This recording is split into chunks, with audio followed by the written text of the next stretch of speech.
ថាតើបរិបទទីផ្សារនៃការប្រជែងច្បាមយកអតិថិជន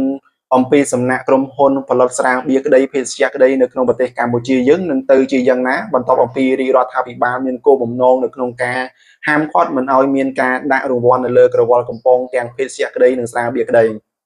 ដោយដែលបងប្អូនទាំងអស់គ្នាបានដឹងហើយថាកាលពីថ្ងៃទី24ខែមេសាឆ្នាំ2025នេះទីស្តីការគណៈរដ្ឋមន្ត្រីបានចេញលិខិតមួយដែលតាក់ទងអំពីការ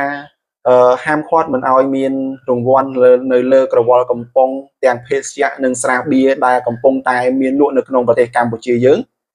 នៅក្នុងចំណុចផ្នែកមួយដ៏ល្អអំពីសំណាក់រាជរដ្ឋាភិបាលនៅក្នុងការយកចិត្តទុកដាក់យ៉ាងខ្លាំងអំពីសុខសុវត្ថិភាពរបស់ប្រជាពលរដ្ឋដែលមាននៅក្នុងប្រទេសកម្ពុជាយើងនេះតែម្ដងដោយដែលបងប្អូនទាំងអស់គ្នាបានដឹងហើយថានៅក្នុងប្រទេសកម្ពុជាយើងនេះមានក្រុមហ៊ុនផលិតនៅស្រាបៀរក្តីភេសជ្ជៈក្តីនៅក្នុងស្រុកយើងគឺមានច្រើនតែម្ដងក្នុងគោលបំណងដើម្បីទទួលយកឬក្នុងគោលបំណងនៅក្នុងការស្វែងរកចំណាយទីផ្សាររបស់ក្រុមហ៊ុននៃការផលិតស្រាបៀរនិងភេសជ្ជៈនៅក្នុងស្រុកយើងគឺគេបង្កើននៅយុទ្ធសាស្ត្រក៏ដូចជាផ្នែកទីផ្សាររបស់ពួកគេតាមរយៈការផ្ដល់រង្វាន់ជាច្រើនតាមរយៈក្រវិលកំប៉ុងភេសជ្ជៈក្តីក្រវិលកំប៉ុងស្រាបៀរក្តីដែលជាហេតុមួយ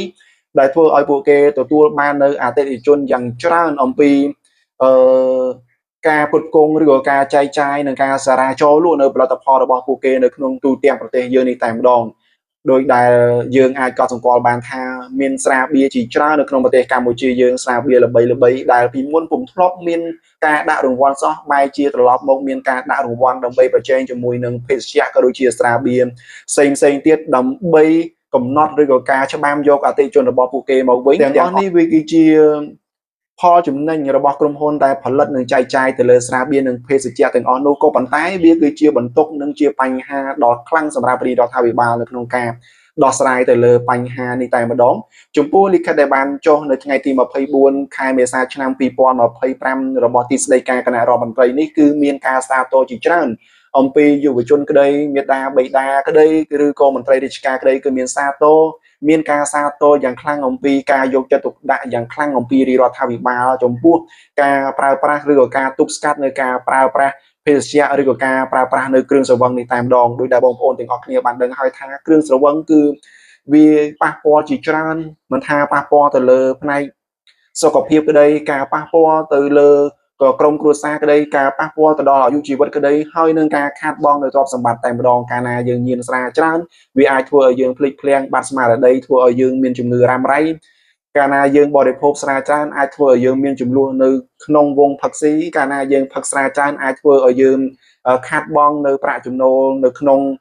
ក្រុមគ្រួសារកាលណាយើងប្រើប្រាស់គ្រឿងស្រវឹងច្រើនវាអាចធ្វើឲ្យយើងបង្កនៅអំពើហិង្សាដែលកើតមានចំពោះក្រុមគ្រួសារតែម្ដងនៅក្នុង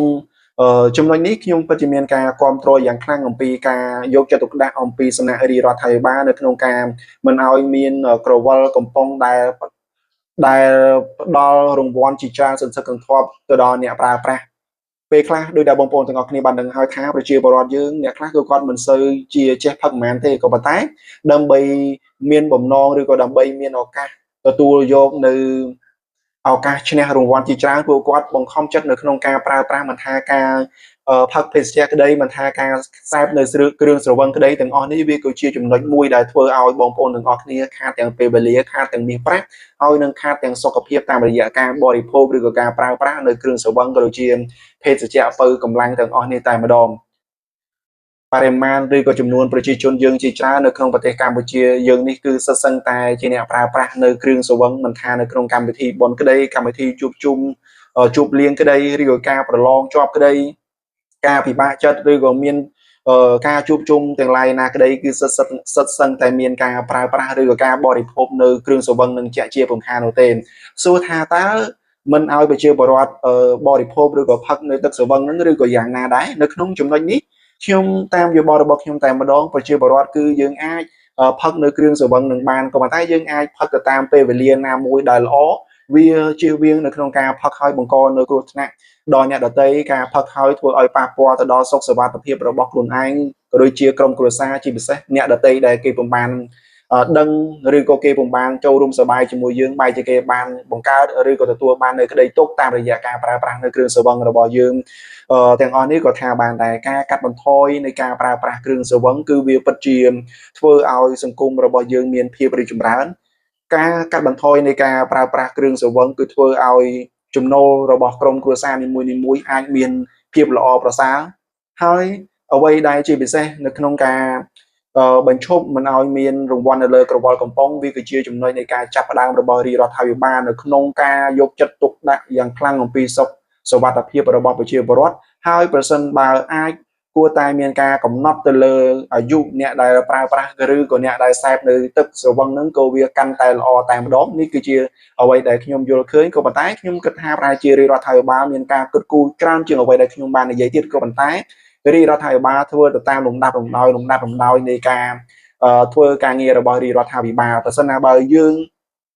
ដាក់កំហិតខ្លាំងទៅដល់ក្រុមហ៊ុនដែលផលិតឬក៏ចែកចាយនៅស្រាបៀរភេសជ្ជៈទាំងអស់នោះក៏វាអាចធ្វើឲ្យប៉ះពាល់ទៅដល់ក្រុមហ៊ុនឬក៏ភេសជ្ជៈក្រុមហ៊ុនស្រាបៀរក្រុមហ៊ុនភេសជ្ជៈទាំងអស់នោះក៏ថាបានដែរហើយជាពិសេសដើម្បីចូលរួមនៅក្នុងការកាត់បន្ថយនៅក្នុងការសេពនៅគ្រឿងស្រវឹងយើងអាចចូលរួមកាត់បន្ថយទាំងអស់គ្នាជាពិសេសតាមរយៈបុគ្គលល្បីៗតារាល្បីៗជាដើមក៏គួរតែ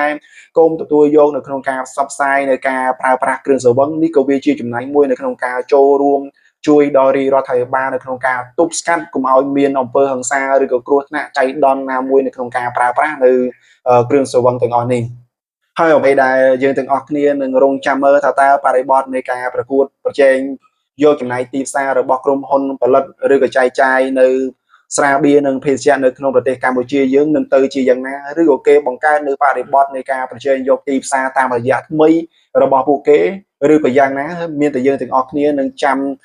មើលនៅស្ថានភាពឬក៏តាមដាននៅព្រឹត្តិការណ៍នោះនៅក្នុងពេលបន្ទាប់នៅពេលដែលរាជរដ្ឋាភិបាលនឹងចេញទៅលើសារាចរឬក៏ច្បាប់ដែលមិនឲ្យមានរង្វាន់នៅលើក្រវិលកំប៉ុងទាំងភេសជ្ជៈនិងស្រាបៀរអញ្ចឹងអ្វីដែលខ្ញុំបានលើកឡើងបើសិនណាបើមានចំណុចណាខ្វះខាតសូមបងប្អូនក៏ដូចជាមន្ត្រីរាជរដ្ឋាភិបាលក្តីបើសិនណាបើមានចំណុចណាមួយដែលខ្ញុំលើកឡើងទៅហើយមានការខុសសូមមេត្តាខន្តីអភ័យអត់ទោសដល់ខ្ញុំបានផងអ្វីដែលខ្ញុំលើកឡើងគឺមានគោលបំណងដើម្បីចូលរួមចំណែកនៅក្នុងការកាត់បន្ថយនៅគ្រឿងស្រវឹងក៏ដូចជាការកាត់បន្ថយនៅអំពើហិង្សាគ្រោះថ្នាក់ចរាចរណ៍នៅក្នុងប្រទេសកម្ពុជាយើងតាមរយៈការប្រើប្រាស់គ្រឿងស្រវឹងនឹងតែម្ដងបាទសូមអរគុណសូមជម្រាបលាបាយបាយ